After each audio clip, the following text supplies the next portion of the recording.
Donald Trump used to post a lot of stuff, and his base was so anxious to have their conspiracy theories confirmed that they would do like numerology on it. And over time, it became a little bit easier to do. He would literally just repost QAnon memes before he would go on to win power again and then cover up the Epstein files thing. Now he's just literally posting their conspiracy theory TikToks as well. So this is going around. This is as we're conquering Venezuela or whatever. Did Tim Walz really have Melissa Hortman, misspelled, assassinated? And it's like, okay, let's go to a little bit of it so you can see in practice. Do you guys remember Melissa Hortman, the Minnesota state rep that had her life taken from her by Tim Walz's aide after voting to take away health care from illegal immigrants? She was unalived in her home by Vance Bolter, who was later caught after a manhunt. He then sent a letter to the FBI and Kash Patel saying that it was Tim Walz who forced him to do it. Both Vance Bolter and his wife worked for Tim Walz for years in different states. Was Melissa Hortman unalived because she voted against a multi-billion-dollar money laundering fraud? The fraud that she voted against that heavily implicated illegal aliens, specifically Somalians, who have been racketing this kind of child care, health care rackets and cooperating with our corrupt government.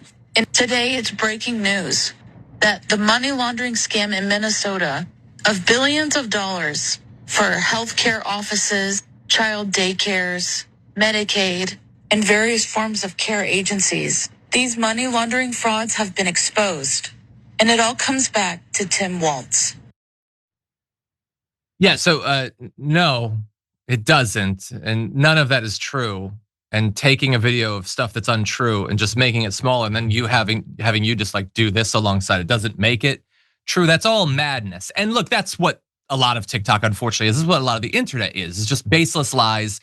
Now they've got the Somali fraud thing. We'll reveal to you the investigation that shows that, as we suspected, basically every single claim that white supremacist troll made utterly untrue. But as I also predicted, everything is going to be Somali fraud from now on. You are going to hear that 1,000 times in the next couple of months because it's identity politics and they love it. But I just want to remind everyone, we're not playing a video we found on TikTok. Trump spread that. Donald Trump posted a video implying that Tim Walz had a state rep murdered for fraud that isn't happening by a guy who had Tim Walz on his hit list and might well have killed him too had he been able to.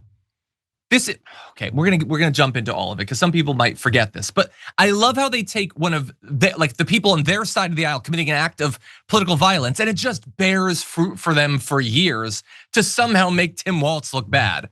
And so we will get to Walz's response because he has unfortunately had to respond to this utter conspiratorial madness.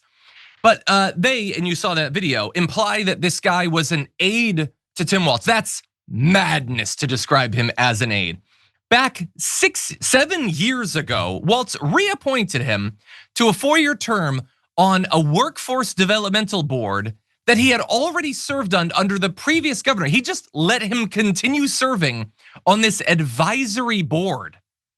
Do you think they spoke for 15 minutes? The idea that he's his aide is madness. That, by the way, is publicly available information. But it's inconvenient if you're trying to make a conspiratorial TikTok, so just leave that stuff out. Pretend that they were best buds and they worked together for a really long time. Obviously, that didn't actually happen. There were dozens of other Democratic targets on that list. Oh, by the way, the guy like Trump, he listened to InfoWars, as you might expect for a person that goes on to murder people that they disagree with. He was a right winger. That's what he actually was. All of that, let's ignore that. It makes for a better TikTok if we somehow pretend that he's a Democratic assassin or whatever.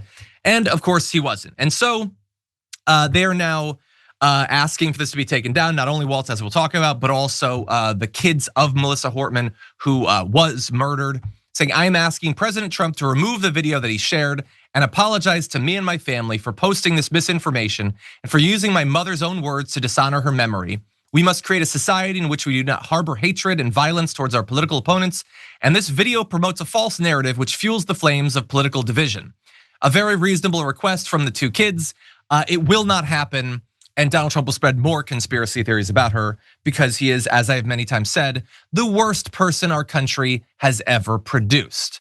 Tim Walz responded to this saying, dangerous, depraved behavior from the sitting president of the United States in covering for an actual serial killer. He is going to get more innocent people killed. America is better than this. And I agree with the first paragraph of that. I don't know what I think anymore about the second paragraph, but I am sorry to Hortman's family and to Tim Walz that they continue to be ensnared in these insane and explicitly racist conspiracy theories. JR, what do you think? Well, I mean, listen, it used to be worthwhile to debunk the lies and misinformation and purposeful posts like this that the president here is still reposting, knowing how much BS is involved with it. But the people who still listen and believe this guy, the whole purpose here was to not believe your own eyes, ears, or any facts in front of you. It's that you only supposed to listen to the fascists that's telling you what the propaganda is that you're supposed to believe in order to stay within his ranks. In order to still be able to identify yourself as MAGA, you have to always listen to everything he says. You have to ignore the fact that after she was killed, they completely ignored this. You have to ignore the fact that after Charlie Kirk was killed, that we talked about this left versus right-wing violence and all the stuff that they kept talking about was completely only happening to right-wing figures. And when somebody brought up Melissa Hortman, they just ignored it.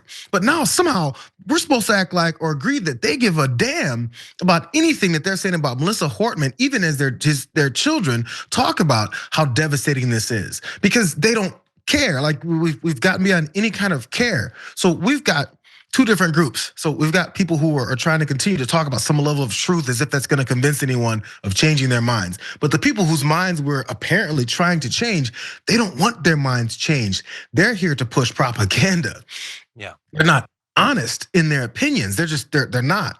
The whole purpose is to have this fight based off of a lack of real information, a lack of a shared reality. So when you have a conversation with someone and their reality is somewhere else, stop the whole argument and go, wait a second, here's a point of contention. Do you believe, I need you to make sure I ask you to believe, do you really believe that grass is purple? Because if we're gonna have a conversation whether or not grass is green or purple, we shouldn't have any more conversations.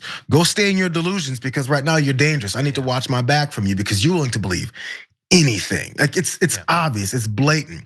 And instead, we just resign and say, I hope that the right eventually will come around and believe reality. Stop hoping for it and move on, bro. Yeah. And there's a pattern, by the way.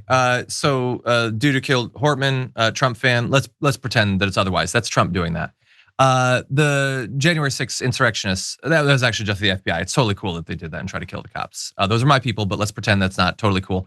The guy who cracked Paul Pelosi's skull open, let's pretend that it was a gay thing. So there's a pattern where their people kill and maim, and the president of the United States can always be relied on to pretend that it's something else and to give them legal cover for that, thus ensuring that we will have more of it. It is not an accident.